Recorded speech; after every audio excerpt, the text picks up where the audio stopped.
Amén. Gracias, Señor, por tenernos juntas otra vez. Bienvenidos todos, hermanos del Facebook, hermanos del Zoom.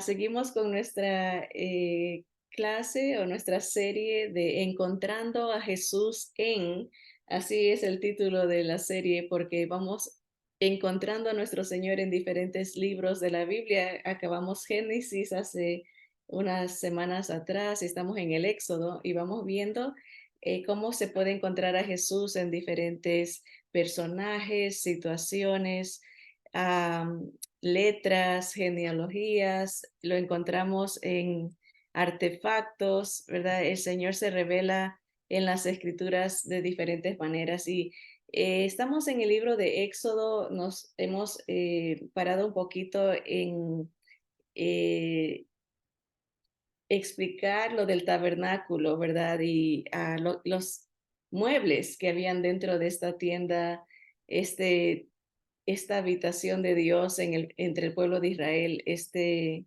templo móvil, ¿verdad? Que el Señor ordenó a Moisés que hiciera en el desierto.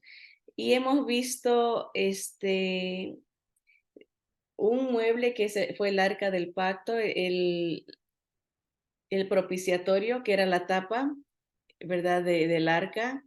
Y hablamos un poquito también de esas piedras que el sacerdote tenía dentro de su pectoral, es el Urim y el Tumim, que también son tipologías de la luz y la verdad que es nuestro Señor Jesús para nosotros. La última clase hablamos de la tipología del sumo sacerdote, cómo representa a nuestro Señor Jesús, ¿verdad? El máximo, ¿verdad? El único que es permanente, el único sumo sacerdote que es eterno y que pudo entrar hasta los cielos de los cielos, al lugar santísimo, a presentar su propia sangre, no la sangre de los becerros, ¿verdad?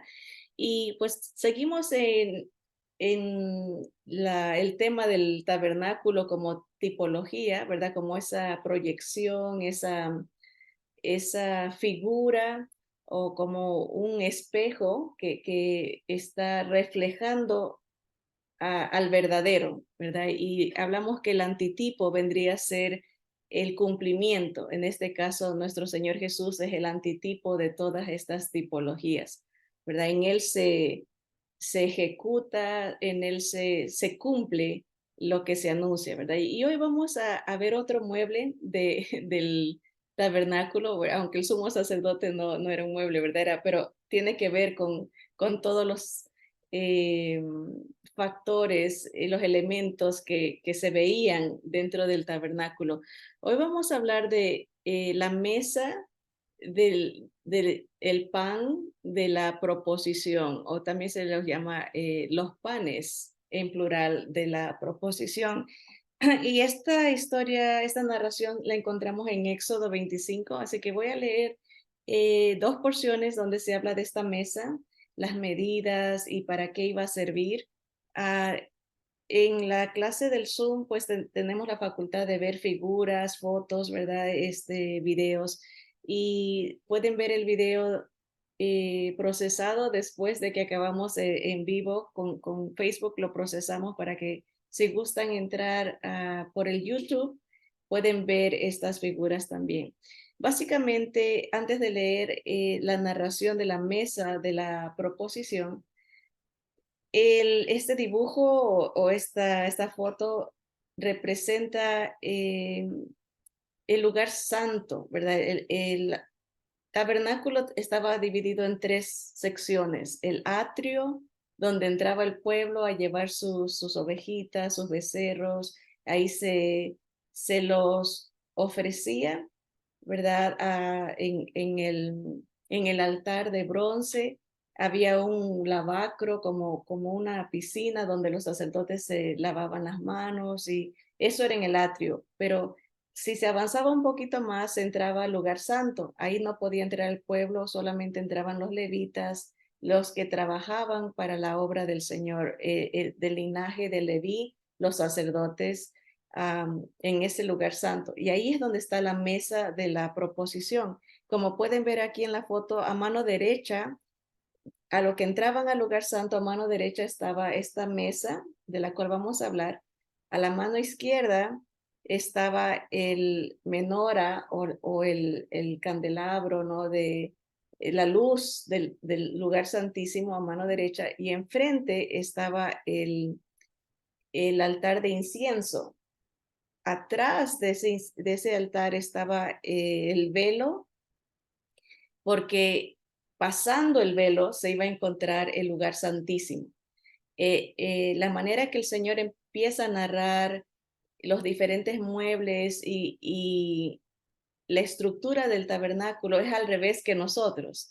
Nosotros nos enfocamos desde la entrada hasta el final, pero el Señor empieza al revés, hablándonos de el arca del pacto que estaba al final en el lugar santísimo, donde solo entraba una vez al año el sumo sacerdote. Nadie más podía entrar a ese lugar, nadie podía tener acceso a la presencia de Dios más que ese representante del pueblo, que a la vez era una tipología de nuestro representante perfecto, que sería nuestro Señor Jesús, el único que intercede, el único que nos representa y el único al que el Padre acepta, por lo que Él presenta su propia sangre, sangre de un cordero perfecto, ¿verdad? Todo es tipología que está apuntando al Señor Jesús. Pero lo interesante es que los seres humanos siempre vemos las cosas al revés.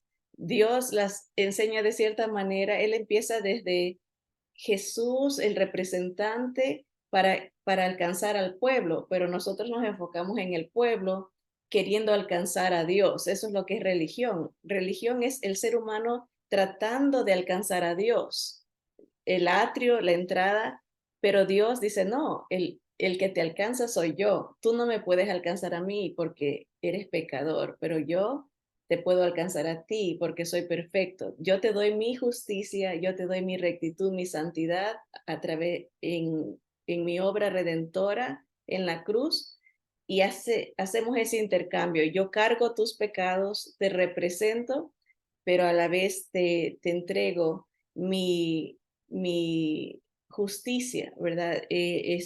Cuando tú vienes a mí en fe, cuando tú crees en esta obra que he hecho. Así que por eso el Señor empieza desde atrás para que podamos entender y nuestra mente, nuestros ojos espirituales no se enfoquen en lo que nosotros podemos hacer para alcanzar a Dios, sino en lo que Dios hizo por nosotros para alcanzarnos, ¿verdad? Así que por eso la narración del tabernáculo empieza con el arca del pacto, con la tapa, ¿verdad? El propiciatorio, es que ya hemos hablado de eso. Y ahora vamos avanzando eh, para la segunda parte y para la narración de la mesa.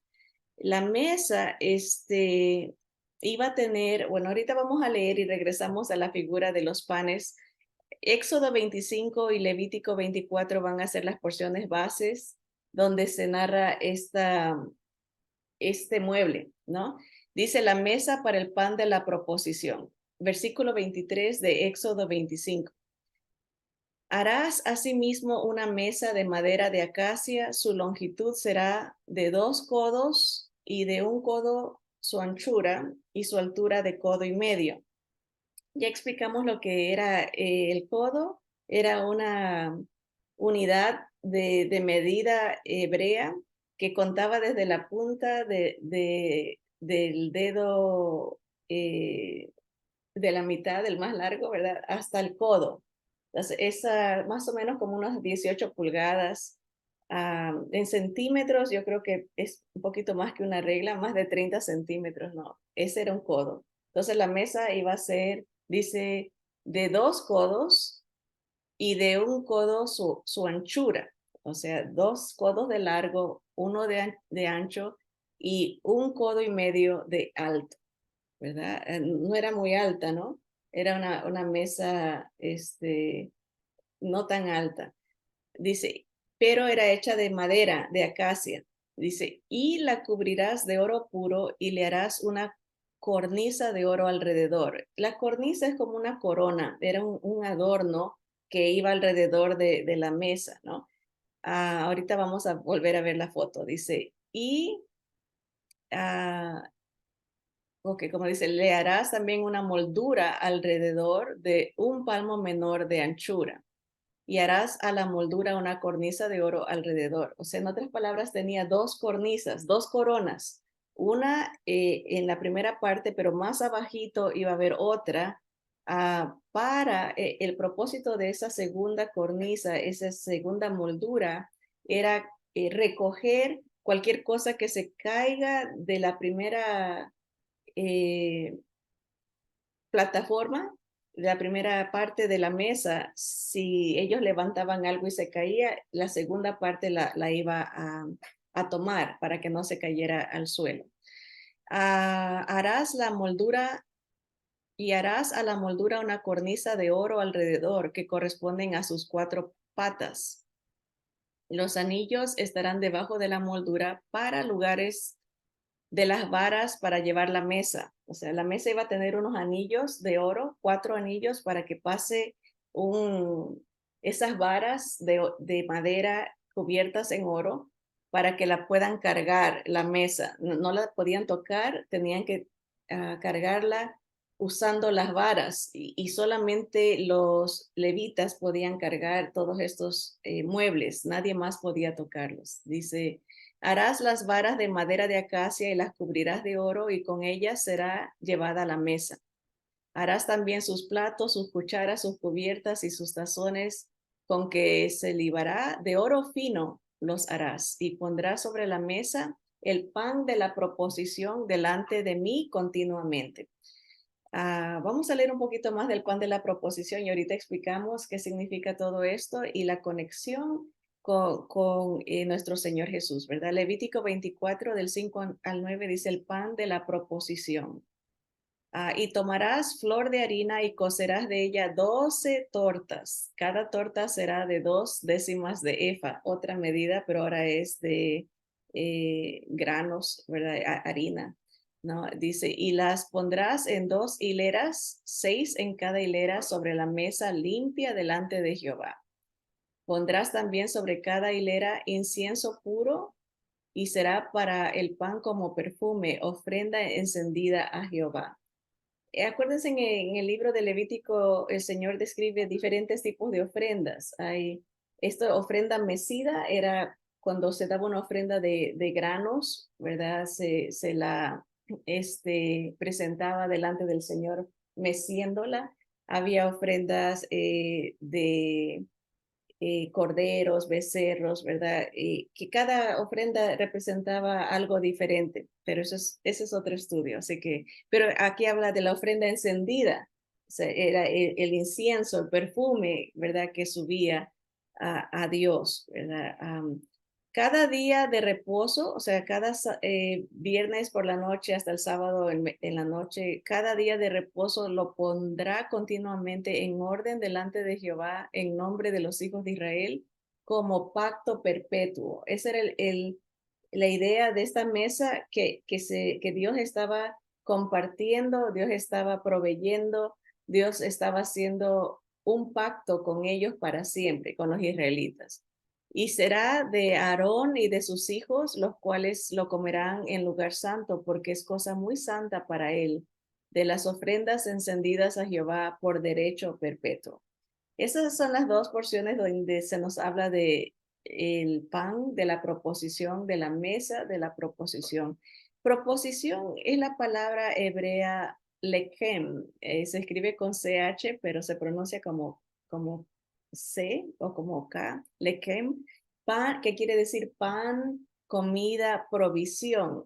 También se lo puede considerar como la presencia, ¿no?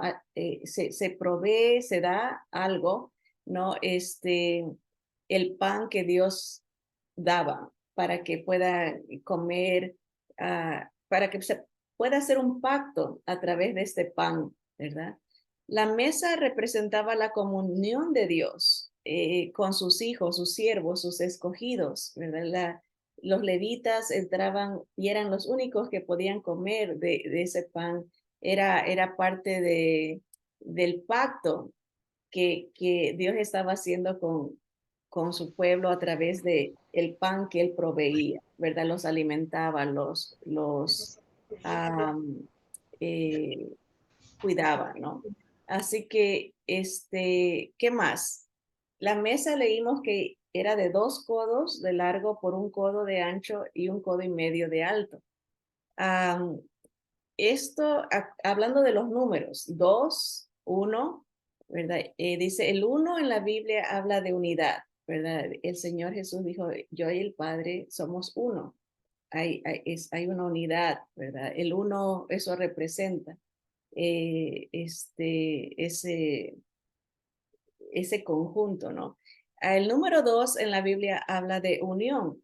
Acuérdense que la mesa está hablando de la unidad del Padre con el Hijo y también del compañerismo que ellos tienen. El número 2 en la Biblia habla de estar de acuerdo. Por eso cuando dicen si 2 o más se pusieren de acuerdo y oraren, ¿verdad? El Señor está en medio. Siempre los 2 testigos. El número 2 habla de armonía.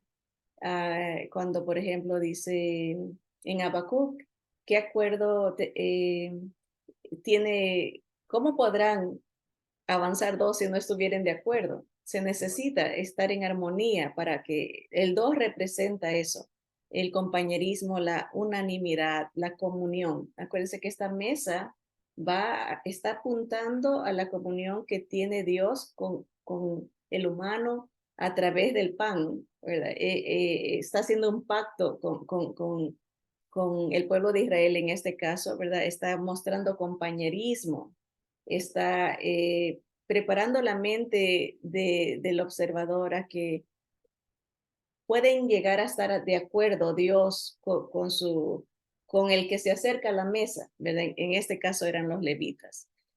Ah, Se habla de 6 panes, 2 hileras de pan, dijo en total 12, ¿verdad? Pero 6 de un lado, 6 del otro lado. El 6 habla de el humano, de la humanidad, ¿verdad? Habla de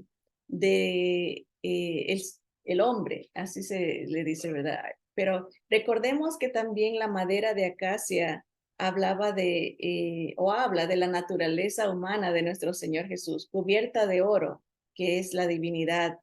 Por eso que mientras más se acercaba el material al lugar santísimo, al lugar máximo de la presencia de Dios, todo era de oro, porque es la divinidad, ¿verdad? En el lugar santo era de madera, representando la humanidad, pero cubierta con su divinidad. Entonces, el 6 no solamente habla del hombre, de la humanidad como nosotros, ¿verdad? Pero habla de la naturaleza humana de nuestro Señor Jesús, y el 12, porque eran 12 hileras de 6, ¿verdad? Obviamente hacían 12 panes sin levadura, muy importante. Aquí en la porción que leímos, eh, eh, no, parece que debe de haber otra porción donde dice que se tiene que ser sin levadura. Estos panes, lo que quiere decir que no se inflaban, eran como el matzah, que le llaman en hebreo, que es como una croqueta, como una galleta de las que nosotros llamamos galletas saladas. Obviamente no no se inflan, ¿no? Es el 12 en la Biblia habla de la autoridad, de el control que tiene la historia que se dé, ¿verdad? La autoridad que Dios da.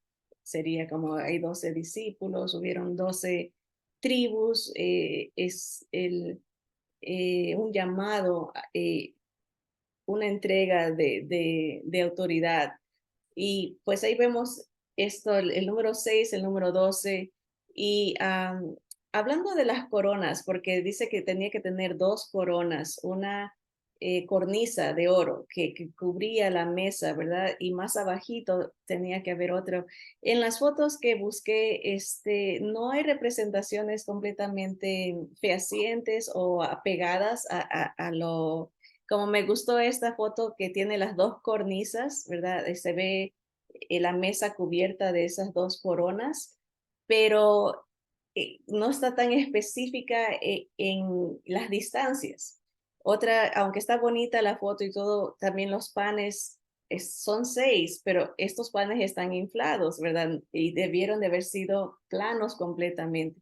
En esta segunda foto me gustó porque los panes están planos, pero no tiene la cornisa.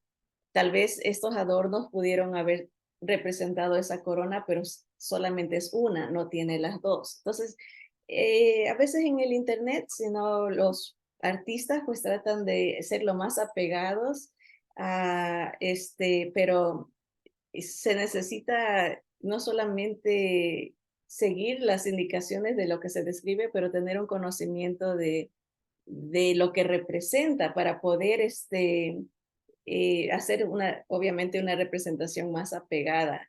Pero nos ayuda a entender de todas maneras, 4 patas, el 4 habla de siempre la totalidad del mundo, ¿verdad? Por eso hay 4 evangelios, que 4 libros que anuncian las buenas noticias del Señor a todo el mundo, norte, sureste y oeste, ¿verdad? 4, ¿verdad?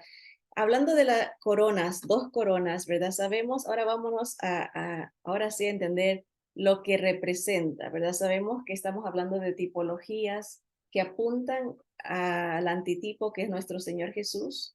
Estas representaciones están haciendo las veces de Jesús y esta mesa representa la mesa de nuestro Señor, que es el nuevo pacto, ¿verdad? En su sangre, que es el pan que por nosotros fue partido, ¿no? Su cuerpo fue partido para poder traernos comunión con el Padre, ¿verdad? Estamos hablando de los números, ¿verdad? De esta mesa.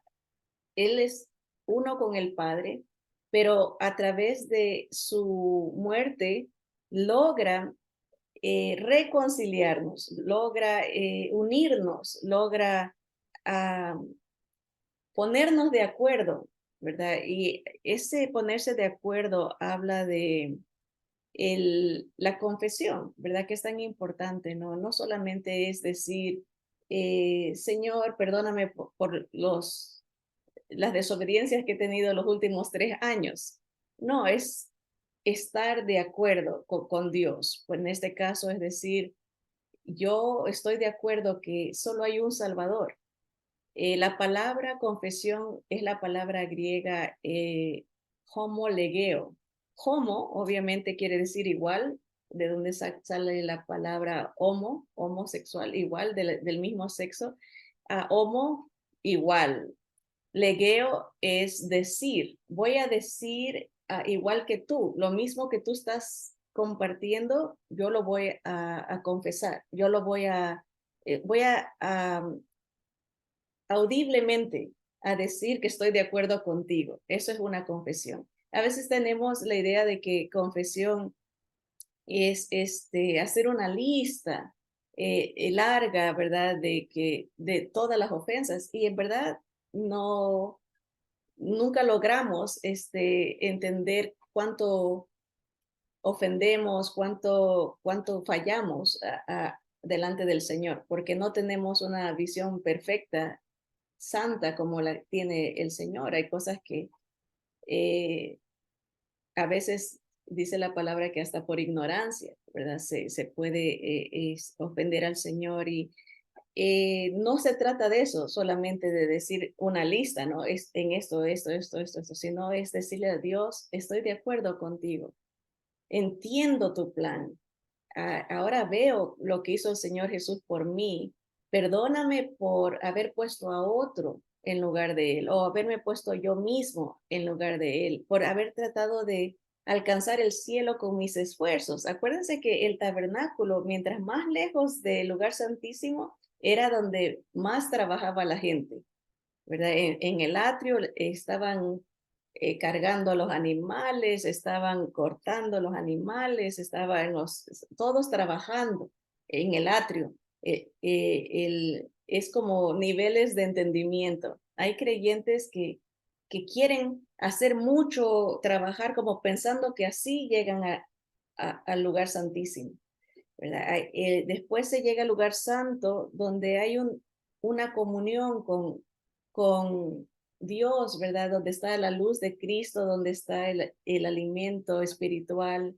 Ah, pero llegar al lugar santísimo era estar solo, solo con Dios, ¿verdad? No necesito que nadie me empuje, no necesito que nadie me presione, no es por costumbre, no es por hábito, sino que es por un deseo, ¿verdad? Es por el acceso que Dios me da, ¿verdad? De poder entrar a Él en el nombre de Jesús. Y eso es lo que confesamos.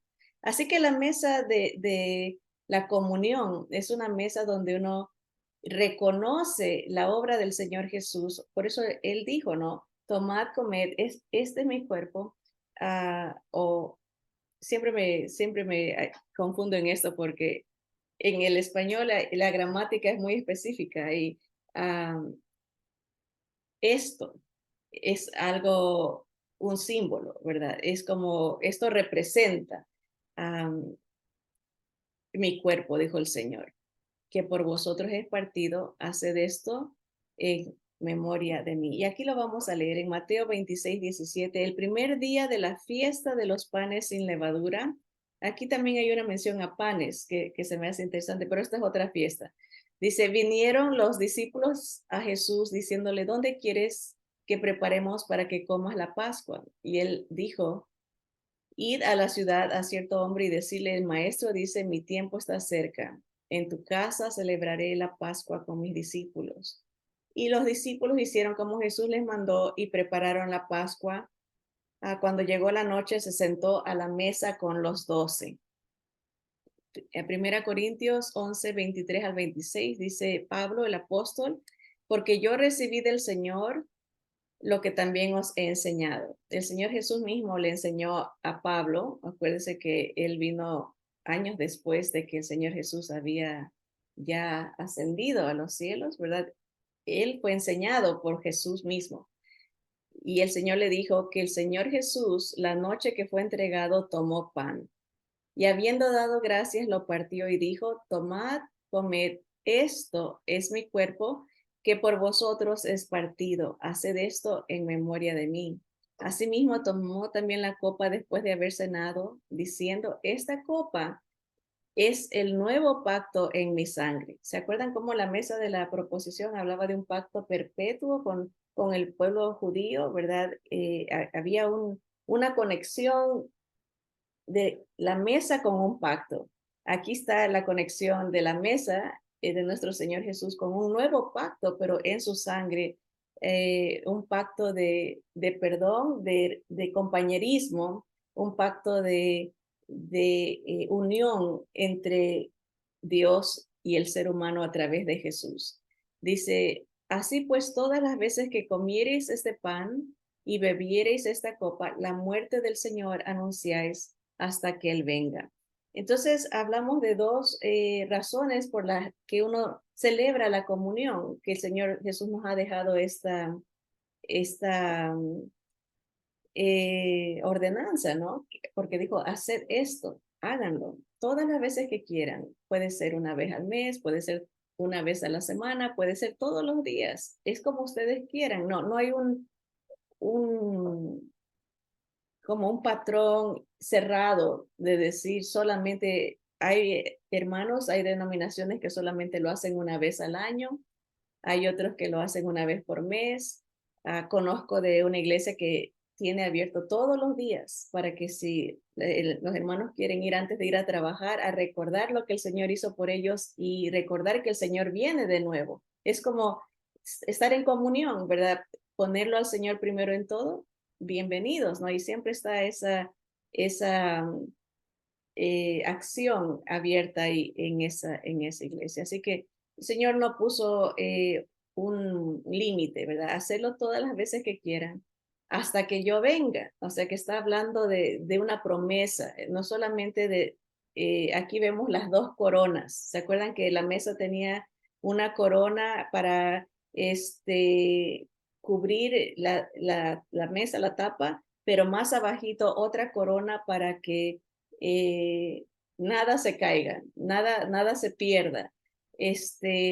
La idea que el Señor Jesús cargó con dos coronas, una corona en su muerte, una corona de sufrimiento, una corona de castigo, de vergüenza, una corona de reemplazo, ¿verdad? Él está tomando nuestro lugar. Pero algún día vendrá con su corona de Rey de Reyes, una corona de victoria, una corona de exaltación, no de humillación, ¿verdad? Entonces vemos la mesa con las dos coronas, está representando la muerte y la exaltación de Cristo en su segunda venida, quien no nos dejará caer, no nos perderá. Acuérdense que el Señor dijo, el que está en la fe de Él, nada ni nadie los puede arrebatar de mi mano, ¿verdad? Nada se le cae, nada se pierde si estamos en Cristo Jesús, que es lo más importante, saber que nuestra fe está en Él, ¿verdad? Porque dependemos de Él solamente para nuestra salvación y para todo, ¿no?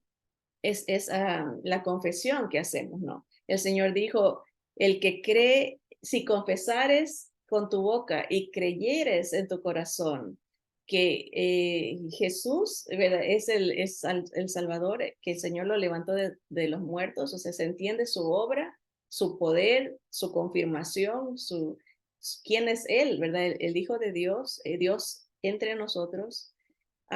Si confiesas esta verdad, la crees en tu corazón, serás salvo, ¿no? Así que vemos también ahí la comparación de las dos coronas y cómo lo conecta con la comunión de la cena del Señor, que anuncia la muerte, la primera corona, pero también su venida, la segunda corona, ¿verdad? Y todo esto, hablando de la comunión, que el Señor, la mesa tenía cuatro patas, ¿verdad? Es algo interesante. Es un regalo para el que quiera, de norte a sur, de este a oeste, no importa nuestra, eh, nuestro estatus social, nuestra raza, nuestro color, nuestra educación, no importa. El regalo del perdón, de la salvación en Cristo está abierto para todo el que cree, ¿verdad? Y la mesa está abierta para el que ponga su fe en, en el pan. Jesús dijo, yo soy el pan de vida, ¿verdad? El que de mí toma, ¿verdad? No morirá, ¿verdad? No va a tener necesidad, no va a estar vacío, va a tener la comunión, va a ser unido al Padre, va a tener esta una, unanimidad, este compañerismo con Dios, ¿verdad? La comunión. Y algo tan hermoso que también podemos ver es que el Señor, cuando Él ora este salmo, ¿verdad? También nos lo comparte, que es el salmo más conocido, diría yo, el Salmo 23. El Señor prepara la mesa con su vida, Él se entrega para hacer ese pan que nos une al Padre, ¿verdad? Ah, antes de leer el Salmo, para terminar, vamos a resumir. Pues estamos hablando de la mesa de la proposición, un mueble dentro del tabernáculo, el segundo mueble del cual apunta, del que estamos hablando, que apunta a nuestro Señor Jesús. La mesa de la proposición habla de un nuevo pacto en Jesús, un pacto en su muerte, ¿verdad? Un pacto en su sangre, un pacto perfecto para Él ser nuestro único Salvador. También habla de las dos naturalezas de Jesús por el material que se usó, la madera de acacia, su naturaleza humana, y el oro, su naturaleza divina. Nos habla la mesa de la unidad que Él tiene con el Padre, ¿verdad? Su humanidad, su encarnación. ¿Por qué? Porque habla acuérdense en los números, habían dos hileras de pan, ¿verdad? Uno representaba la humanidad, la divinidad, pero completaban la autoridad del Señor Jesús, que es el número 12. A la mesa de la proposición habla del compañerismo que Él hace posible por su presencia entre nosotros y con Dios, ¿verdad? En el momento que uno recibe el pan, entra a nuestro cuerpo, a nuestra vida, ¿no? Él nos hace suyos, hay una intimidad, es la idea. Esto de la comunión es un pacto de matrimonio, en verdad, que está diciendo, yo quiero entrar en ti, quiero ser uno contigo, recíbeme, ¿no? Ábreme la puerta, yo quiero ser tu esposo, quiero ser tu vida, quiero ser tu, tu todo, ¿no? Es la idea. Este compañerismo que él hace posible con su presencia en nosotros a través del pan que se lo come, ¿no? ¿Verdad? Viene como producto de nuestra confesión, de nuestro estar de acuerdo con el plan de Dios. Decir, sí, yo entiendo que solo Jesús es mi Salvador, mi Rey, mi esperanza, mi todo, ¿verdad? Yo estoy de acuerdo con el plan de Dios y le abro la puerta de mi corazón, lo dejo entrar. ¿Verdad? La mesa de la proposición habla de la seguridad de nuestra salvación en Él, ¿verdad? Si estamos en Él, no nos vamos a caer de la mesa, hay protección. Hay dos coronas, una que habla de nuestra salvación, su muerte, y una corona que habla de su segunda venida. Nuestra salvación completa, ¿verdad? Nos saca de un lugar de pecado, de muerte, de condenación, nos rescata. Es la segunda corona habla de su victoria, ¿verdad? La seguridad, tenemos seguridad en Él. La mesa de la proposición también se cargaba, esta es la última idea, ¿no? ¿Se acuerdan que tenía dos varas con las que se tenía que llevar? Esa mesa no se quedaba estancada en un lugar, en un edificio, ahí olvidada hasta que yo quiera buscarte. No, esa mesa se tenía que cargar con el pueblo, ¿verdad? Tenía que moverse, que habla de la comunión que Dios quiere tener a través de su Hijo con cada uno de nosotros. No es que ahí dejo a Dios o dejo a Jesús en la iglesia o lo dejo allá en ese lugar que yo creo que solamente está Dios, sino que lo cargo conmigo, lo llevo a todo lugar. Se lleva día a día en comunión, en remembranza y en esperanza de lo que Él hizo y lo que hará cuando venga por nosotros otra vez. Así que voy a terminar con el Salmo 23 para que piensen de este salmo como un salmo que el Señor está orando en el momento en la cruz, porque el Salmo 22 habla de los sufrimientos de nuestro Señor Jesús. Aquí en el Salmo 23, Él está enterrado, esperando la victoria de la resurrección. Y el Salmo 24 habla de la resurrección. Entonces, 22, 23 y 24 son salmos mesiánicos que nos narran cronológicamente lo que está pasando en la cruz, en la tumba y en el día de la resurrección, ¿verdad? Así que Salmo 23, pensando desde ese tiempo de espera del Señor Jesús en la tumba, y después lo aplicamos a nosotros. Jehová es mi pastor, nada me faltará. En lugares de delicados pastos me hará descansar. Junto a aguas de reposo me pastoreará, confortará mi alma. Me guiará por sendas de justicia, por amor de su nombre. Aunque ande en valle de sombra de muerte, no temeré mal alguno, porque tú estarás conmigo. Tu vara y tu callado me infundirán aliento. Aderezas mesa delante de mí en presencia de mis angustiadores. Unges mi cabeza con aceite, mi copa está rebosando. Ciertamente el bien y la misericordia me seguirán todos los días de mi vida, y en la casa de Jehová moraré por largos días. Amén, amén. Esa era la oración de nuestro Señor y por Él podemos apropiarnos nosotros también y decir gracias, Señor, porque has preparado una mesa para que yo pueda entrar a disfrutar de tu provisión. Tú me trajiste tu salvación. Tú eres mi único salvador y estoy de acuerdo con este mensaje.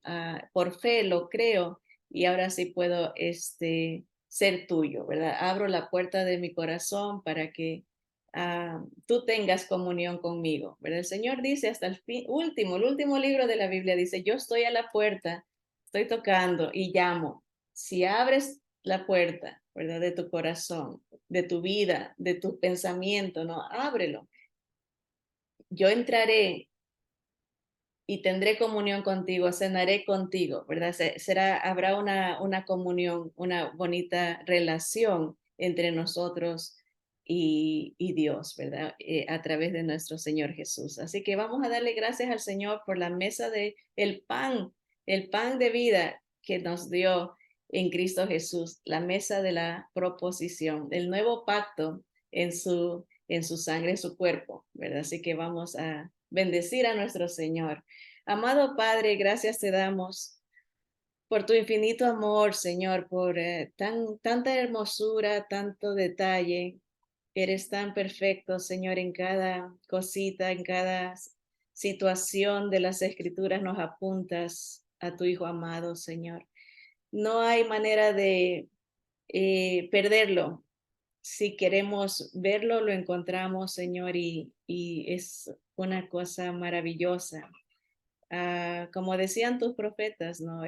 Buscaban diligentemente encontrar estas aplicaciones, pero nosotros al final de los tiempos tenemos la bendición, el privilegio de ah, ser testigos de que tú cumples tu palabra. Todas las profecías, todas las promesas, todas las tipologías se cumplieron en nuestro Señor Jesús.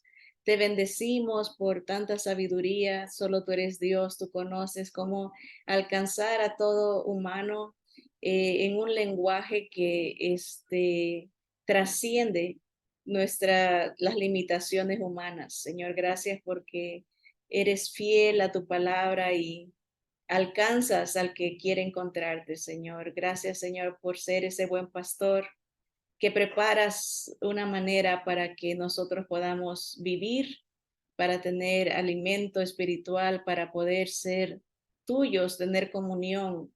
Señor, gracias por Jesús. Gracias por la obra perfecta que hizo en la cruz, Señor. Gracias porque Él es nuestro Salvador, nuestro proveedor, nuestro protector, Señor. Cómo nos libra de la ira, nos libra de la condenación, nos libra de lo que viene a este mundo, Señor. Gracias por la promesa de tu segunda venida. Gracias por este nuevo pacto en tu sangre bendita, Señor, que nos cubre nuestros pecados, Señor, que cubre nuestra vergüenza, Señor. Gracias, Señor, por la esperanza de tu segunda venida, que veremos al Rey de Reyes, Señor, y confesaremos que Él es Señor. Te bendecimos, Padre, porque eres fiel, Señor, eres grande y maravilloso. Te alabamos, te bendecimos, te exaltamos, porque tú eres el único Dios verdadero, el único camino, la única verdad, la única vida, Señor. Gracias, porque todavía tu mensaje es proclamado, Señor, y sigues llamando al pecador al arrepentimiento. Señor, pedimos por todos aquellos que han comprendido este mensaje y que desean abrir su corazón al único Salvador, a confesar que están de acuerdo con tu plan.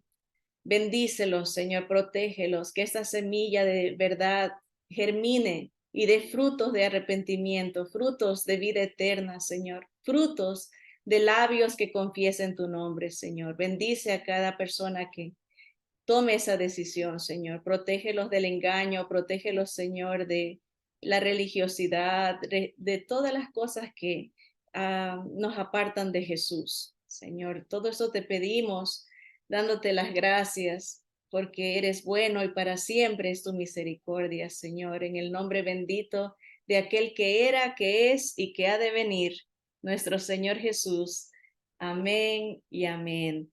Pues aprovecho para agradecerle su sintonía. Gracias, Pastor Yamil, desde Puerto Rico, hermana Guillermina desde México, Agualulco. nuestra hermana Alma, nuestra hermana Martita. A veces no puedo ver a todos hasta que cierro el video, pero un abrazo para todos nuestros hermanos en Cristo y amistades y familia en donde quiera que nos escuchen. Adelante con el Señor, que el Señor los guarde. Bye bye. Vamos a pagar aquí, hermana.